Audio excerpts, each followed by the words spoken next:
कई बार अपने यहाँ पर एक कहावत होती है ना, दैट सर मुंडाते ही ओले पड़ जाना। कभी सुना है इसको? Have you heard about this saying? हाँ सर। ठीक है, जैसे ही आपने बाल साफ करा है वैसे ही ओले पड़ने लग गए और टाट पे आपके ओले पड़ने लग गए, तो बहुत जोर से पड़ते हैं। तो सर मुंडाते ही ओले पड़ जाना। जैसे ही एक्स ने वाई के साथ में ये एग्रीमेंट बनाया, कॉन्ट्रैक्ट बनाया, वैसे ही सरकार ने क्या किया, गवर्नमेंट ने रेस्ट्रिक्ट कर दिया, अब से कोलियरी से कोयला देना बंद। ठीक है, सब जगह अभी बिजली का वैसे भी आप लोग भी जानते हैं कितनी बिजली कट हो रहे हैं, काफी कट हो रहे हैं। ठीक है, पूरे इंडिया में, क्योंकि कोयले की बड़ी प्रॉब्लम चल रही है। सो उसी समय सरकार ने ये कर दिया, कोयले की कोलियरी से सप्लाई बंद कर रहे हैं हम लोग। अरे यार, एक्स का सर मुंडा तो ही ओले पड़ गया ये तो। ठीक है, अभी क्या हुआ, लेकिन एक्स दूसरे मार्केट से, ओपन मार्केट से जो पास में है या थोड़ा सा दूर है, इधर से खरीद कर और सप्लाई कर सकता था। भले ही उसको डिफिकल्टी इन परफॉर्मेंस होता, भले ही उसको थोड़ा दूर जाके और ये कोयला खरीदना पड़ता, तो भी ये परफॉर्म तो कर सकता था ना। ये इम्पॉसिबल नहीं हुआ है परफॉर्म होने के लिए, डिफिकल्ट हुआ है।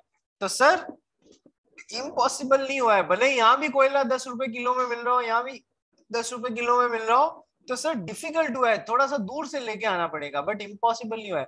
सो ही कैनॉट से दैट जब मैंने कॉन्ट्रैक्ट बनाया था तब तो ये खुली थी, अब ये बंद हो गई, अब ये बंद हो गई, तो फिर मेरा डिफिकल्टी इन परफॉर्मेंस हो गया, तो मैं पूरा नहीं करूंगा मेरा कॉन्ट्रैक्ट, अपना contract gets discharge by difficulty in performance, ऐसा नहीं बोल सकता है वो। ठीक है, so here X will not be discharged because the coal was available in the open market from where X could have obtained. Sir point समझ में आ गया? ऐसे फुद्दू है ना, बेसिस नहीं लेने डिफिकल्टी इन परफॉर्मेंस जैसे, to get your contract get discharge under subsequent impossibility. ठीक है। सेकंड, सर कमर्शियल इम्पॉसिबिलिटी और हार्डशिप। सर सेम कोयले वाला एग्जांपल ले लेते हैं अपन। एक्स ने वाई को कोयला सप्लाई करने का वादा किया 10 रुपए किलो में। ऐसा वायदा करते ही उसके गवर्नमेंट कोलियरीज बंद हो गई। अब उसको कोयला तो अवेलेबल है मार्केट में, लेकिन खुद को 12 रुपए किलो में पड़ रहा है। प्रॉफिट मार्जिन तो वाइप आउट हो ही गए, लॉसेस में और आ जाएगा यदि सप्लाई कर दिया। तो सर कमर्शियल इम्पॉसिबिलिटी हुई है या कमर्शियल हार्डशिप हुई है, लॉस लेके और उसको देना है, लॉस खा के उसको ये एग्रीमेंट पूरा करना पड़ेगा। सर वो ये नहीं कह सकता जब मैंने एग्रीमेंट बनाया था तब तो 10 रुपए का था, अब 12 रुपए का हो गया, यदि मैंने आपको सप्लाई कर दिया तो मेरे को कमर्शियल इम्पॉसिबिलिटी है, हार्डशिप है, मैं नहीं कर पाऊंगा। नहीं, आप इसका क्लियर नहीं ले सकते हो। आपने एक बार कॉन्ट्रैक्ट बना लिया यहाँ सप्लाई करने का, तो आपको लॉस खा के भी पूरा करना पड़ेगा। You cannot take the plea of commercial impossibility और हार्डशिप। बोलो सर, किसी को कोई प्रॉब्लम आ रही थी? प्रियांशु जैन। Yes sir. बड़ी जल्दी आ गया रे। अरे सर आपको लिखा है मैं पर्सनल में। हाँ, पर्सनल में क्या काम हो गया? पब्लिक में भी डिस्कस। सर सर लास्ट में बोलता हूँ। चलिए, संडे मना रहा है, उठा नहीं है यूं। चलिए, थर्ड सर इज, आज घर पे अकेले था इसके कारण थोड़ा लेट हो गया। तुम्हारे सर भी कभी तुम्हारी उम्र से निकल चुके हैं। ठीक है, चलिए, स्ट्राइक्स, लॉकआउट्स, एटसेट्रा। सर इसमें एक ट्विस्ट है। यदि पार्टीज ने कॉन्ट्रैक्ट बनाते समय ऐसा लिखा है, कॉन्ट्रैक्ट बनाते समय ऐसा लिखा है कि सर मैं आपको इतनी चीज इस तारीख को सप्लाई करूंगा, लेकिन यदि कहीं पर स्ट्राइक हो गई या हमारी फैक्ट्री में लॉकआउट हो गया या कुछ भी हो गया, इस वजह से मैं सप्लाई नहीं कर पाया, तो फिर हमारा contract would get discharge by impossibility of performance. यदि ऐसा लिखा है तब तो इसका बेनिफिट मिल जाएगा टुवर्ड सब्सिक्वेंट इम्पॉसिबिलिटी। लेकिन यदि ऐसा लिखना भूल गए हो तो फिर अब बेड़ा गर्क हो गया तुम लोगों का। जिसने भी ऐसा लिखना भूल गया उसको उसको अब भुगतना पड़ेगा, भले ही उसकी फैक्ट्री में स्ट्राइक हो रहा है, लॉकआउट हो रहा है। It doesn't terminate the contract and you need to fulfil the contract. ठीक है, एक क्वेश्चन एग्जाम में आता है, ये देखो, X agree to supply to Y certain goods to be imported from Algeria, कि मैं अल्जीरिया से सर्टेन गुड्स इंपोर्ट करूंगा और आपको बेचूंगा। गुड्स इंपोर्ट नहीं हो पाए क्योंकि सामने वाली कंट्री में रॉइट्स हो गए थे, स्ट्राइक्स हो गई थी, लॉकआउट्स हो गए थे, रॉइट्स हो गए थे। It was held that it was no excuse for non performance of the contract, क्योंकि उसने कॉन्ट्रैक्ट में मेंशन ही नहीं किया था कि सामने वाली पार्टी में यदि सामने वाली पार्टी बोले कि यदि स्ट्राइक हो गया, लॉकआउट हो गया, राइट्स हो गए और मैं काम पूरा नहीं कर पाया तो फिर इम्पॉसिबिलिटी ऑफ परफॉर्मेंस मान लेना। भाई कॉन्ट्रैक्ट एक्ट पढ़ने का यही फायदा होता है कि आपको बारीकियां पता पड़ जाती है कॉन्ट्रैक्ट बनाते समय जो आपको रखनी चाहिए। सर आर्बिट्रेशन के क्लॉज डालने चाहिए, सर ज्यूरिसडिक्शन के क्लॉज डालने चाहिए, सर दोनों पार्टीज मेजर हैं या नहीं है, साउंड माइंड की है या नहीं है, सर जो कॉन्ट्रैक्ट बनाया जा रहा है उसमें दोनों पार्टी से अपोजिट पार्टी को कंसिडरेशन मिल रहा है या नहीं मिल रहा है, लॉफुल ऑब्जेक्ट है या नहीं है, फ्री कंसेंट आ रही है या नहीं आ रही है, ये सारी बातें लिखी जाती है कॉन्ट्रैक्ट बनाते समय कि मैं अपने पूरे होशो हवास में बिना किसी नशे पते के, बिना किसी दबाव के ये कॉन्ट्रैक्ट अपनी स्वयं की इच्छा से, फ्री कंसेंट से बना रहा हूं। ये सब बातें लिखी जाती है एक अच्छे कॉन्ट्रैक्ट में। ठीक है, चलिए फिर इट वाज स्ट्राइक्स और लॉकआउट्स हो गए। पार्शियल इम्पॉसिबिलिटी का मैंने आपको पहले ही बता दिया, किंग की ताजपोशी और लंदन घूमने दोनों का आपका यदि इरादा है तो पार्शियल इम्पॉसिबिलिटी से एक पार्शियल इम्पॉसिबल हुआ है, दूसरा तो पॉसिबल है ना अभी भी, तो सर कॉन्ट्रैक्ट पूरा कीजिए। और यदि केवल एक ही ऑब्जेक्टिव है और वो ही इम्पॉसिबल हो गया तो फिर पूरा आप कैसे करोगे। ठीक है, चलिए ये मैं डिस्कस कर चुका हूं।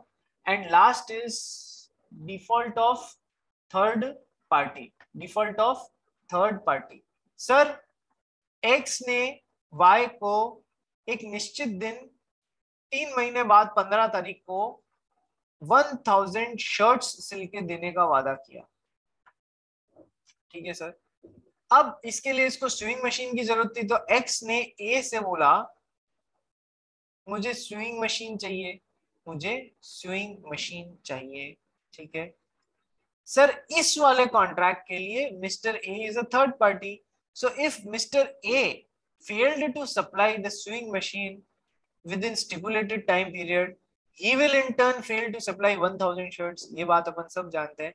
लेकिन इस वाले कॉन्ट्रैक्ट के लिए एक्स वाई के सामने ये प्ले नहीं ले सकता कि सर इस पार्टी ने डिफॉल्ट मारा इसलिए मेरा डिफॉल्ट आगे हो रहा है, यदि इसने टाइमली सप्लाई करी होती तो मैं भी टाइमली सप्लाई कर देता। सर ये मायने नहीं रखेगा, यहाँ पर आपको या तो शर्ट्स देनी है या फिर डैमेजेस सप्लाई करने हैं, या तो शर्ट सप्लाई करनी है या डैमेजेस पे करने हैं।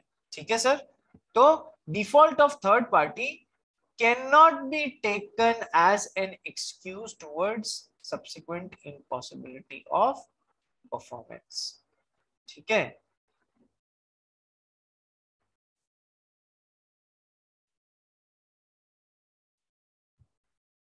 चलिए इससे आगे का ये एग्जांपल इससे रिलेट नहीं कर रहा है, ये एग्जांपल इन केसेस से रिलेट नहीं कर रहा है।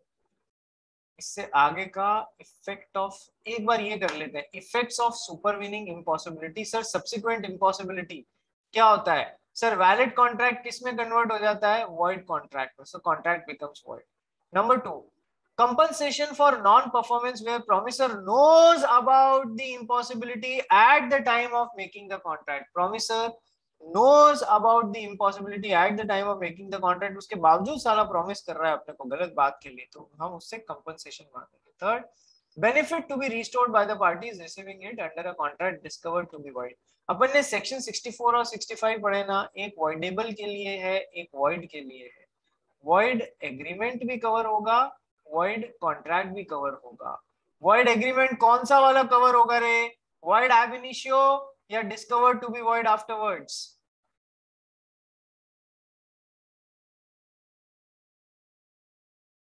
केवल इस वाले में जहां जहां एक पार्टी ने दूसरी पार्टी से कुछ एडवांस ले रखा है, कुछ बेनिफिट ले रखा है, वो उनको वापस देना पड़ेगा, चाहे वो वॉइडेबल हो चाहे वो वॉइड हो। वॉइड में वॉइड एग्रीमेंट हो तो उसमें केवल डिस्कवर टू बी वॉइड। ठीक है, वॉइड एब इनिशियो में नहीं देना पड़ेगा। और वॉइड कॉन्ट्रैक्ट में आपको एक्स ने वाई को सप्लाई करने की बात करी 10 कंटेनर, वाई ने एडवांस में 10 लाख रुपए दे दिया और शिप डूब चुका है। शिप यदि डूब चुका है तो इन दैट केस अब ये 10 लाख रुपए वापस भी तो देने पड़ेंगे, क्योंकि बेनिफिट डिराइव कर लिया अंडर वॉइड कॉन्ट्रैक्ट। सर ये 3 हो गए इफेक्ट्स ऑफ सब्सिक्वेंट इम्पॉसिबिलिटी। इनको और डिटेल में अपन पढ़ेंगे क्या क्या केसेस है। ये 1 2 3 4 5 6 ये भी अभी 10 मिनट लगा के 5 मिनट लगा के अभी कर लेते हैं, ताकि हम कल सीधा नेक्स्ट टॉपिक पे आ जाए, discharge by breach of contract. ठीक है, 5 मिनट और दीजिए, इसको खत्म कराता हूँ। सो सर केस क्या है, देखो एक समराइज्ड फॉर्म में अपन पढ़ रहे हैं, जहां पर दोनों प्रोमिसर और प्रोमिसी को पता है अबाउट इनिशियल इम्पॉसिबिलिटी, तो वहां प्रोमिसर से प्रोमिसी कुछ कंपनसेशन मांग पाएगा? नहीं सर, वहां प्रोमिसर से प्रोमिसी कोई कंपनसेशन नहीं मांग पाएगा। Such an agreement is void ab initio। ठीक है sir, X agreed to put life into Y into dead Y. अरे यार, डेड वाइफ ऑफ वाई नहीं, ये वॉइड एग्रीमेंट है, दोनों को पता है इम्पॉसिबल काम है। Where both the promisor and promisee do not know about initial impossibility, sir वो void agreement है। सर void agreement है, बिल्कुल है सर। कैसे है? क्यों? दोनों parties are at mutual mistake of fact about the performance. ठीक है, ये मिस्टेक के कारण दोनों पार्टीज ने मिस्टेक कर लिया कि ऐसा भी हो सकता है, म्यूचुअल मिस्टेक ऑफ फैक्ट हो गई है।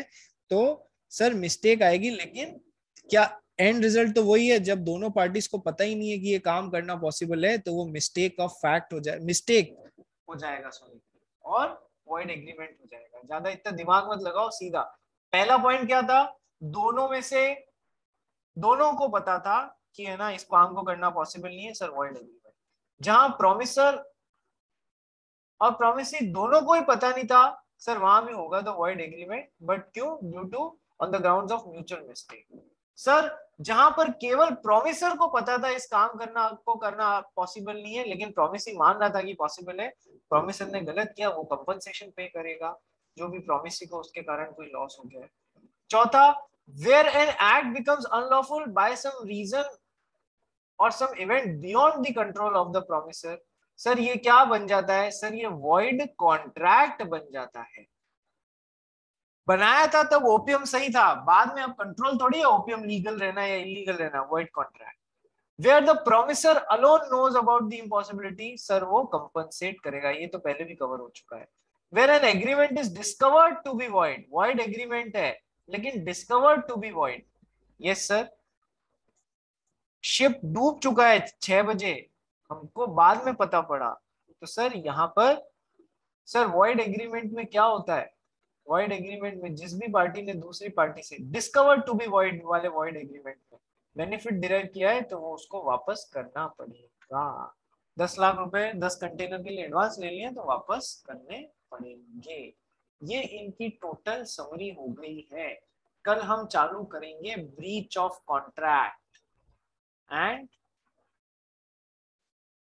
Remedies for breach of contract. कल वाला चैप्टर पोर्शन भी बहुत इंपॉर्टेंट होने वाला है। Damages for breach of contract, ordinary damages, special damages. ठीक है, क्या क्या ऑप्शंस हैं, फिर इनसे रिलेटेड क्वेश्चंस भी हैं, वो तो एक अलग बात है। तो कल की तारीख में ये चैप्टर, अब केवल अपना ये वाला पार्ट बचा हुआ है। सर इसमें से क्वेश्चंस आने के चांस है, इसमें से क्वेश्चंस आने के चांस है, इसमें से है, पूरा ही पार्ट ही इंपॉर्टेंट है ये डिस्चार्ज ऑफ कॉन्ट्रैक्ट।